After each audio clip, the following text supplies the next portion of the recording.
Assalamualaikum warahmatullahi wabarakatuh. Halo semuanya. Halo Pak. Perkenalkan, nama saya Nurbayatul Huteru dari kelas LM 2A. Pada video kali ini saya akan menjelaskan mengenai helmin. Nah, teman-teman pasti bingung apa sih helmin itu? Jadi biasanya helmin ini kita sebut dengan cacing. Dalam kehidupan kita ini ada berbagai macam jenis-jenis cacing. Di sini saya akan menjelaskan secara berurutan. Secara umum, helmin itu terbagi menjadi dua jenis, yaitu Platyhelminthes dan Nemahelminthes. Platyhelminthes sendiri terbagi lagi menjadi dua, teman-teman, yaitu Cestoda dan Trematoda. Yang pertama yaitu Cestoda. Cestoda adalah cacing yang berbentuk seperti pita, tersusun oleh banyak segmen dan bersifat hermafrodit. Cacing pita dewasa mempunyai 3 bagian.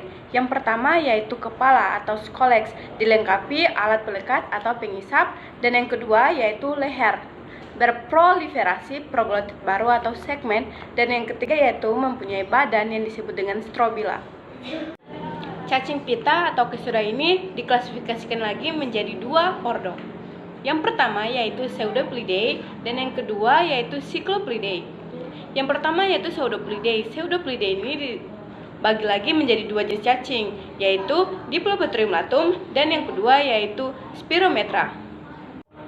Yang pertama yaitu cacing Diplobothrium latum. Cacing Diplobothrium latum merupakan parasit yang termasuk ke dalam kelas Cestoda yang dapat menyebabkan diplobothriasis. Jadi sudah diketahui ya teman-teman, kalau kita terinfeksi oleh cacing Diplobothrium latum maka nama penyakitnya yaitu diplobothriasis. Ciri-ciri dari telur Diplobothrium latum: yang pertama, telur berukuran kurang lebih 65 x 45 mikron. Yang kedua, operkulum besar. Yang ketiga, penebalan berupa penonjolan kecil di bagian posterior. Dan yang keempat, telur cacing Diplobothrium latum ini berisi morula. Teman-teman bisa lihat pada gambar di atas. Ini adalah gambar telur cacing Diplobothrium latum yang menyebabkan diplobothriasis. Adapun ciri-ciri cacing dewasa Diplobothrium latum: yang pertama, cacing dewasa Diplobothrium latum mempunyai ukuran 3-13 meter, terdiri dari kurang lebih 3000 proglotit, scolex memanjang kurang lebih 2 mm. Terdapat 3 perkembangan atau fase cacing Diplobothrium latum. Yang pertama yaitu larva Coracidium, yang kedua larva Procercoid, dan yang ketiga yaitu larva Plerocercoid. Selanjutnya yaitu cara penularan cacing Diplobothrium latum ini sampai masuk ke dalam tubuh, yaitu ketika seseorang buang air besar sembarangan, itu akan masuk ke dalam air. Telur cacing itu akan terbentuk yang namanya Coracidium yang tadi saya sebutkan, yaitu larva dari Diplobothrium latum. Kemudian Coracidium itu dimakan oleh Prostase, dalam hal ini yaitu udang. Kemudian berkembang lagi menjadi Procercoid. Procercoid itu dimakan lagi oleh ikan dan akan membentuk yang namanya Plerocercoid. Kemudian dimakan lagi oleh ikan-ikan kecil, dan ikan kecil itu yang kita konsumsi dan masuk ke dalam tubuh manusia dan terinfeksi selama 25 tahun. Jadi kesimpulannya yaitu cacing Diplobothrium latum ini hospesnya atau tempat tinggalnya yaitu ada pada ikan. Cacing Pseudopilidae yang kedua yaitu Spirometra. Cacing pita Spirometra merupakan penyakit zoonosis yang dapat menular ke manusia dan menyebabkan tanda-tanda klinis seperti reaksi alergi, peradangan kronis, dan nodul yang menyakitkan di dalam jaringan. Atau penyakit akibat cacing ini biasa disebut dengan sparganosis. Penderita sparganosis dapat ditemukan terutama di daerah mata. Cacing Spirometra sendiri juga terbagi lagi menjadi 4 jenis cacing. Yang pertama yaitu Spirometra mansoni, yang kedua yaitu Spirometra ranarum, yang ketiga yaitu Spirometra mansonoides, dan yang keempat yaitu Spirometra erinaceae. Teman-teman bisa lihat pada gambar di atas, ini adalah gambar dari cacing Spirometra. Selanjutnya klasifikasi Cestoda yang kedua yaitu Cyclopilidae. Teman-teman, Cyclopilidae ini terbagi lagi menjadi 4 jenis cacing. Yang pertama yaitu Taenia saginata, yang kedua yaitu Taenia solium, yang ketiga yaitu Echinococcus granulosus, dan yang keempat yaitu Hymenopilus nana. Nah, di sini saya akan menjelaskan satu persatu jenis-jenis cacing dari Cyclopilidae. Yang pertama yaitu Taenia saginata.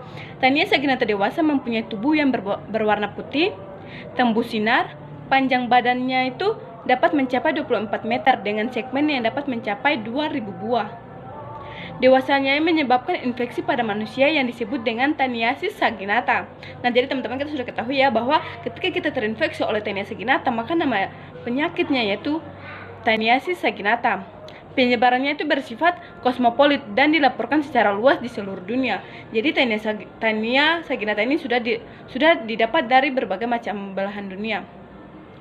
Larva cacing atau Cysticercus bovis umumnya tidak menyebabkan Cysticercosis bovis pada manusia. Di dalam tubuh manusia, cacing dewasa hidup di dalam usus halus bagian atas dan dapat bertahan hidup sampai 10 tahun lamanya. Teman-teman bisa lihat pada gambar di atas, ini adalah gambar dari. Nah, mungkin teman-teman bertanya di mana tempat tinggal atau host place dari Taenia saginata ini. Jadi, Taenia saginata adalah cacing yang berada pada hewan sapi, teman-teman. Nah, cacing Cyclopidae yang kedua yaitu Taenia solium. Taenia solium merupakan parasit yang termasuk dalam kelas Cestoda yang hidup dalam usus manusia dan dapat menyebabkan penyakit Taeniasis solium, dan larvanya ini menyebabkan penyakit Cysticercosis cellulose. Taenia solium disebut juga dengan the pork tapeworm atau cacing pita babi. Hospes definitifnya adalah manusia, sedangkan hospes intermediarnya adalah babi. Jadi teman-teman pasti sudah mengetahui perbedaan antara Taenia saginata dan Taenia solium. Jika Taenia saginata hospesnya itu adalah sapi, sedangkan Taenia solium hospesnya itu adalah babi. Adapun ciri-ciri dari telur Taenia solium itu sendiri. Yang pertama, telur berukuran kurang lebih 35 mikron. Yang kedua, bulat, berbentuk bulat. Dan yang ketiga, berdinding tebal dengan struktur linear. Teman-teman bisa lihat pada contoh gambar di atas, ini adalah gambar dari telur Taenia solium. Sedangkan ciri-ciri cacing dewasa Taenia solium yang pertama, cacing dewasa mempunyai panjang 2-4 meter. Yang kedua yaitu cacing Taenia solium terdiri dari scolex, leher, dan strobila. Scolex dilengkapi dengan 2 baris kait yang terdiri atas kait panjang dan pendek. Jumlahnya mencapai 25-30 buah. Diameter scolex kurang lebih 1 mm, terdapat 4 buah batil isap yang berbentuk mangkok. Mempunyai 800-1000 segmen dengan lubang kelamin pada sisi lateral kanan dan kiri. Uterus Gavit mempunyai cabang lateral mengandung 30-50 butir telur. Dan ciri yang terakhir yaitu ovarium terdiri atas 2 lobus lateral dan 1 lobus kecil. Itu adalah ciri-ciri dari cacing dewasa Taenia solium. Cacing yang ketiga adalah Echinococcus granulosus. Echinococcus granulosus merupakan cacing dari kelas Cestoda yang paling kecil. Pada manusia, cacing ini dapat menimbulkan penyakit Echinococcosis cystic. Penyakit ini disebut juga dengan hidatit atau hidatidosis. Hospes definitif parasit Echinococcus granulosus adalah anjing. Adapun ciri-ciri dari cacing dewasa Echinococcus granulosus ini yaitu panjang tubuhnya antara 3-6 mm. Terdiri dari scolex, leher, dan strobila yang terdiri dari 3 buah segmen. Segmen pertama adalah segmen imatur, yang kedua adalah segmen matur, dan segmen yang ketiga adalah segmen gravid. Segmen gravid merupakan segmen yang terletak paling ujung dan merupakan segmen yang terpanjang dan terbesar ukurannya, dengan panjang antara 2-3 mm dan lebar sekitar 0,6 mm. Cacing dewasa Echinococcus granulosus di dalam tubuh anjing hanya dapat hidup selama 6 bulan. Sedangkan dalam bentuk kista di dalam tubuh hospes perantara, larva parasit ini dapat bertahan hidup selama beberapa tahun. Teman-teman bisa lihat pada gambar di atas, ini adalah contoh gambar dari Echinococcus granulosus. Yang keempat yaitu cacing Haemonolepis nana. Cacing Haemonolepis nana merupakan parasit yang termasuk dalam kelas Cestoda yang hidup dalam usus manusia dan dapat menyebabkan penyakit Haemonolepiasis nana. Cacing Haemonolepis nana atau yang biasa sering disebut sebagai cacing kerdil ini tersebar luas di seluruh dunia, terutama di daerah yang beriklim panas. Dan cacing dewasanya ini hidup di dalam usus bagian distal ileum manusia dan berbagai jenis hewan pengerat seperti tikus dan mencit yang bertindak sebagai hospes reservoir. Adapun ciri-ciri dari telur Haemonolepis nana, yang pertama berbentuk oval atau globular, yang kedua ukuran 30-50 mikrometer, yang ketiga memiliki dinding 2 lapis, lapisan luar lebih tipis, dan lapisan dalam terdapat penebalan pada kedua ujungnya, masing-masing mempunyai 4-8 filamen. Dan ciri yang keempat yaitu di dalam telurnya itu terdapat hexacanth embrio. Untuk ciri-ciri cacing dewasa Hymenolopis nana ini, yang pertama, cacing dewasa mempunyai panjang 25-40 mm, lebar kurang lebih 1 mm, terdiri atas 200 proglotit. Ciri yang kedua yaitu pada scolex terdapat rostellum yang bersifat refraktil, dapat ditarik atau ditonjolkan, dan mempunyai 20-30 kait, serta mempunyai 4 batil isap. Ciri yang ketiga yaitu porus genitalis terletak unilateral dan pada tepi anterior dari tiap-tiap segmen. Ciri yang keempat yaitu proglotit matur berbentuk seperti trapesium, terdapat 3 testis dan 1 ovarium yang bilobus. Dan yang kelima yaitu proglotit gravid, terdapat 80-100 telur tiap segmen. Nah, teman-teman bisa lihat pada gambar di atas, ini adalah gambar telur cacing Hymenolopis nana.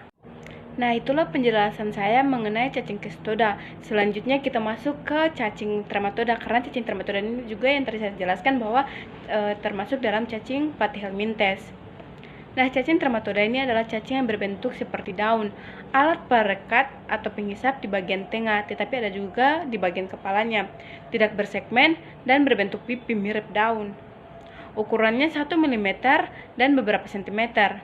Trematoda dewasa mempunyai alat isap mulut, terdapat di bagian kepala. Di daerah perut terdapat alat isap ventral atau ventral sulcus atau acetabulum.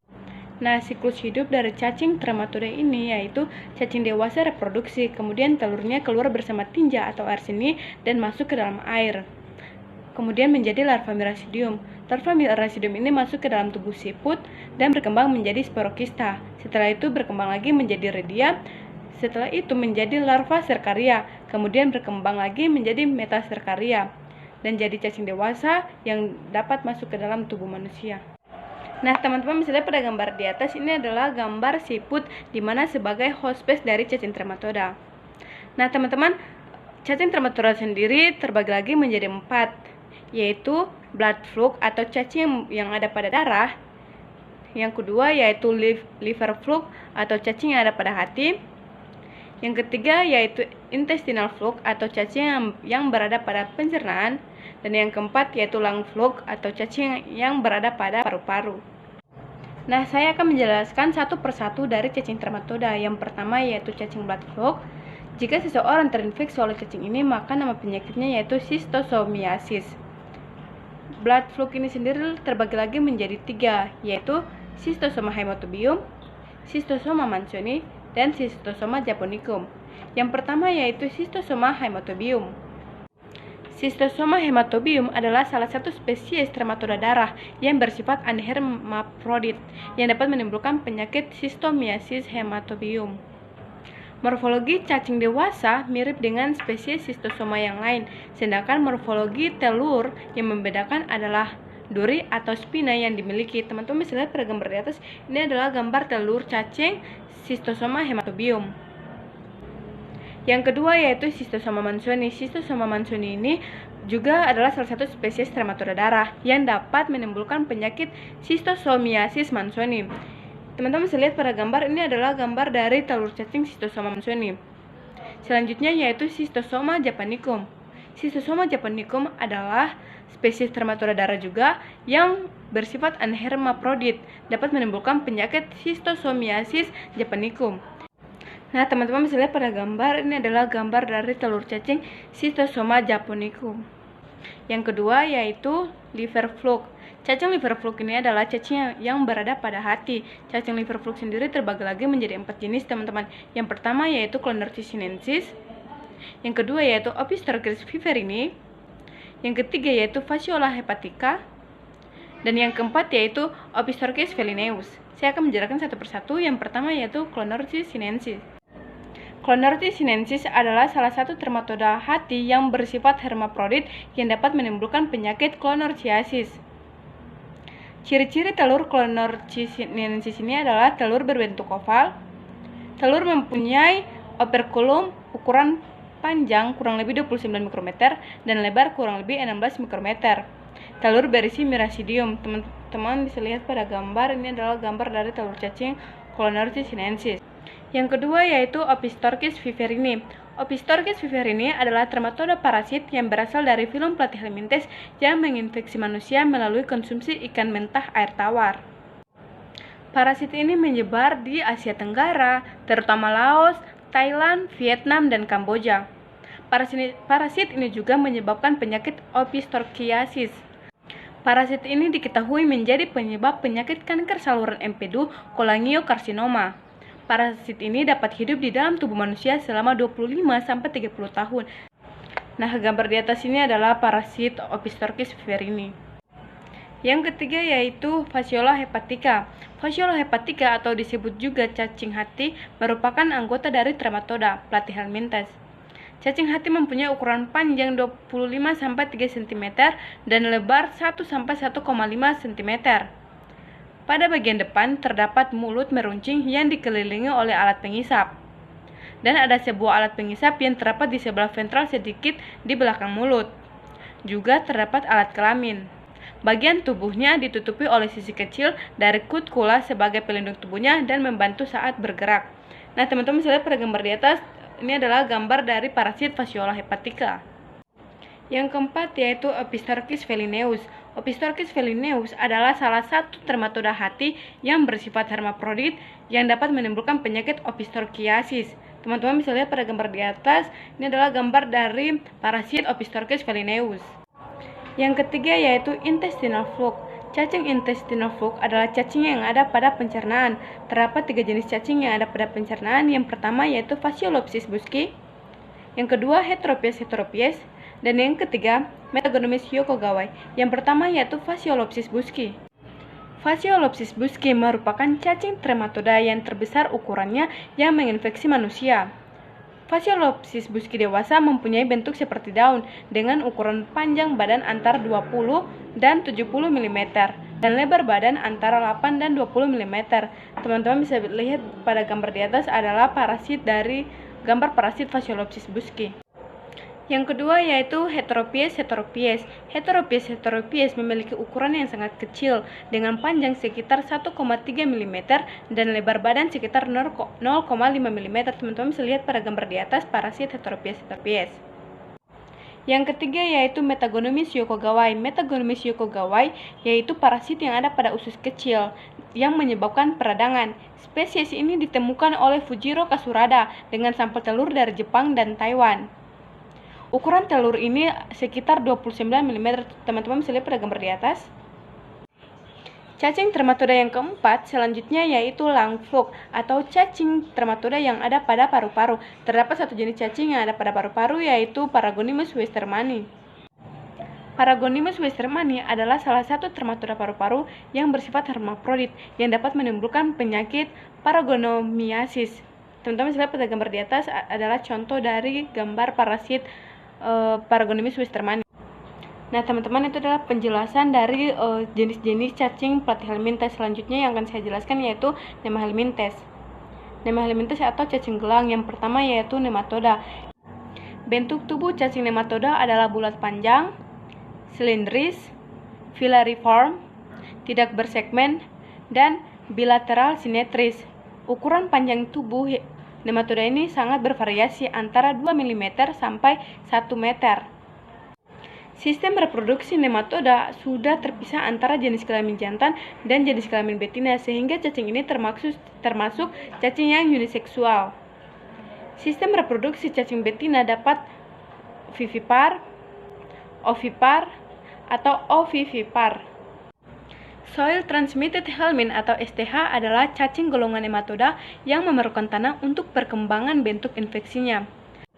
Terdapat 6 jenis cacing yang termasuk dalam Soil Transmitted Helminth. Yang pertama yaitu Ascaris lumbricoides, yang kedua yaitu Enterobis vermicularis, yang ketiga yaitu Trichuris trichiura, yang keempat yaitu cacing tambang yang di dalamnya itu terdapat Ancylostoma duodenal dan Necator americanus, dan yang kelima yaitu Strongyloides terracoralis, dan yang keenam yaitu Trichinella spiralis. Yang pertama yaitu Ascaris lumbricoides. Ascariasis adalah infeksi yang disebabkan oleh cacing Ascaris lumbricoides atau yang biasa disebut dengan cacing gelang. Cacing ini dapat hidup dan berkembang biak di dalam usus manusia serta menimbulkan gangguan kesehatan yang bisa menyebabkan komplikasi. Askariasis terjadi ketika cacing gelang masuk ke dalam tubuh manusia. Teman-teman bisa lihat pada gambar di atas, ini adalah gambar dari telur Askariasis lumbricoides. Yang kedua yaitu cacing Enterobius vermicularis. Ciri-ciri telur Enterobius vermicularis yang pertama, telur Enterobius ini bentuknya asimetris, tidak berwarna, mempunyai dinding telur yang tipis dan tembus sinar. Telur berukuran sekitar 50-60 mikron kali 30 mikron. Teman-teman bisa lihat pada gambar telur Enterobius vermicularis. Yang ketiga yaitu cacing Trichuris trichiura. Trichuris trichiura mempunyai bentuk badan mirip cambuk, sehingga cacing ini sering disebut dengan cacing cambuk atau whipworm. Infeksi dengan Trichuris disebut dengan trichuriasis. Panjang cacing jantan sekitar 4 cm, sedangkan panjang cacing betina sekitar 5 cm. Bentuk telur Trichuris trichiura khas bentuknya mirip seperti biji melon yang berwarna coklat, berukuran sekitar 50 kali 25 mikron dan mempunyai 2 kutub jernih yang menonjol. Teman-teman bisa lihat pada gambar di atas, ini adalah gambar dari cacing Trichuris trichiura dan telur cacing Trichuris trichiura. Yang keempat yaitu cacing tambang. Infeksi cacing tambang adalah penyakit yang disebabkan oleh masuknya cacing tambang ke dalam tubuh manusia. Terdapat 2 jenis cacing tambang yang sering menyebabkan infeksi. Yang pertama yaitu Ancylostoma duodenal dan yang kedua yaitu Necator americanus. Teman-teman bisa lihat pada gambar di atas. Ini adalah contoh dari cacing tambang. Yang kelima yaitu Strongyloides pterocoralis, adalah nematoda usus atau cacing usus yang dapat menyebabkan penyakit strongyloidiasis. Cacing ini penyebarannya sangat luas atau kosmopolit, tetapi tingkat insidennya rendah. Cacing ini mempunyai sifat parthenogenesis, yaitu cacing betina hanya dapat dibuahi 1 kali dan selanjutnya dapat menghasilkan telur untuk seterusnya. Nah, teman-teman bisa lihat pada gambar di atas, ini adalah gambar dari cacing Strongyloides pterocoralis.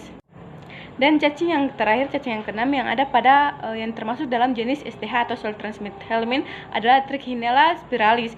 Trichinella spiralis kadang disebut sebagai cacing otot, adalah nematoda parasit yang menyerang babi, rodentia, dan manusia. Penyakit yang disebabkan oleh cacing ini disebut dengan trichinosis. Nah, teman-teman bisa lihat pada gambar di atas, ini adalah gambar dari parasit Trichinella spiralis. Nah, teman-teman, itu adalah penjelasan saya mengenai cacing atau helminth. Kesimpulan dari video kali ini, kita sudah mengetahui berbagai macam jenis cacing yang dapat menginfeksi manusia. Jadi, mari kita semua menjaga kebersihan diri kita, kebersihan lingkungan kita, agar kita tidak terinfeksi oleh cacing atau helminth tersebut. Jika ada kesalahan dalam video kali ini, saya minta maaf. Wabillahi taufiq wal hidayah. Wassalamualaikum warahmatullahi wabarakatuh.